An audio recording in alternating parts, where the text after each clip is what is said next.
How does As a a bastard orphan, son of a whore and a Scotsman, dropped in the middle of a forgotten spot in the Caribbean, by Providence impoverished in squalor, grew up to be a hero and a scholar. Well, if you haven't already guessed it, we're going to be talking about this guy, Alexander Hamilton. Or really, the hip hop rap musical that's based off his life. In 2009, Lin-Manuel Miranda, the creator of Broadway hit In the Heights, decided to pick up a biography about Alexander Hamilton's life by Robert Chinook. Inspired by this biography, Miranda decided to create a Hamilton mixtape. Miranda ended up performing the first song he wrote for the mixtape, which was appropriately named Alexander Hamilton, at the White House's Evening of Poetry, Music, and the Spoken Word that May. The song was received well by the audience there, so Miranda saw an opportunity to create something bigger. And let's face it, when President Obama likes something you made, you might as well expand it. Some people seem to think that theater is dying. However, it's not. It's just evolving. And every time people think it's dying, one of what I like to call the great American musicals comes along and turns the tide for the art form. Hamilton is and will be one of the great American musicals in the same category as greats like Sondheim's Gypsy, Ratto and Radney's Hair, or Kander and Ebb's Chicago. My name is Alexander Hamilton, and there's a million things I haven't done. But just you wait, just you. Without music, there would be no musicals, and without good music, there would be no good musicals.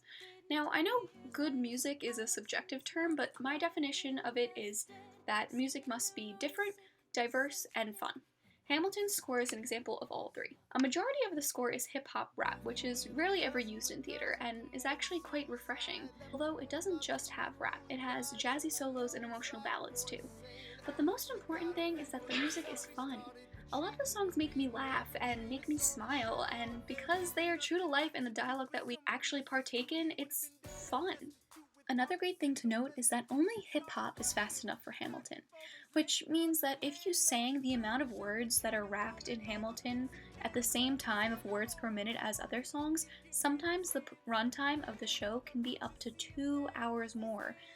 Hamilton is able to fit in so much more language and so much more storyline to the musical because of its genre of music. Plus, Lin-Manuel Miranda wrote in 3 songs sung by King George himself to kind of like a breakup song to the colonies, which are really dark and funny, and they go kind of like this. 'Cause when push comes to shove, I will kill your friends and family to remind you of my love.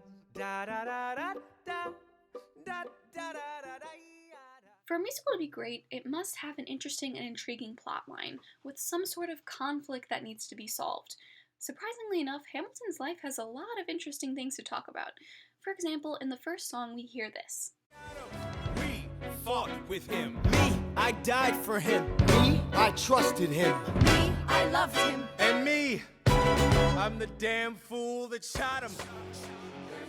What's amazing is that within the first 3 minutes of Hamilton, you already know that there's going to be scandal and betrayal and death, and what more can you ask for in a plot? With Hamilton himself, we see an uneducated orphan immigrant rise up with a college education, have a family, become Secretary of Treasury, have a blackmailing mistress scandal, and then redeem himself after the tragic death of his first son. Then you see Aaron Burr, our main antagonist, go from a determined social climber to a loving father to a remorseful killer. They are dynamic, intriguing characters that we see grow as the story progresses.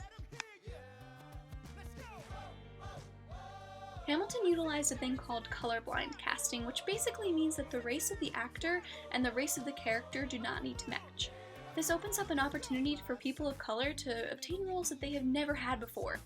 For example, Hamilton's played by a Latino, Aaron Burr and Washington are played by African Americans, and the 3 Schuyler sisters are played by 2 African Americans and an Asian.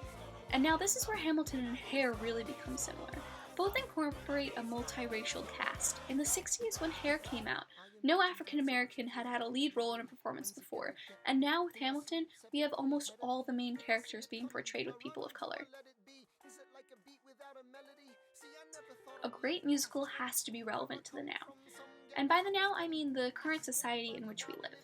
Like how Hair was relevant to the 60s in addressing the free love movement, protesting the draft, and breaking away from the establishment, Hamilton focuses on representing the diversity of our country, now with a story from long ago about an immigrant who ended up helping building the foundations of our nation. With political circles being concerned about immigration rules and regulations for the upcoming elections, and social movements like Black Lives Matter, Hamilton directly addresses the issues that our society is being presented with.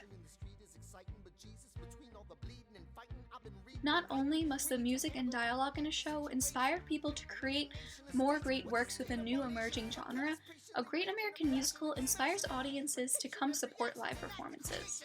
Based off of Hamilton's immediate success in previews and opening, tickets are currently selling for up to $1,500 and performances are sold out months in advance. And so, as we say goodbye to our dear Hamilton on the $10 bill, we know that his story stays alive in the form of one of the great American musicals. And that's pretty awesome. It's time to take a shot. Rise up, rise up. It's time to take a shot.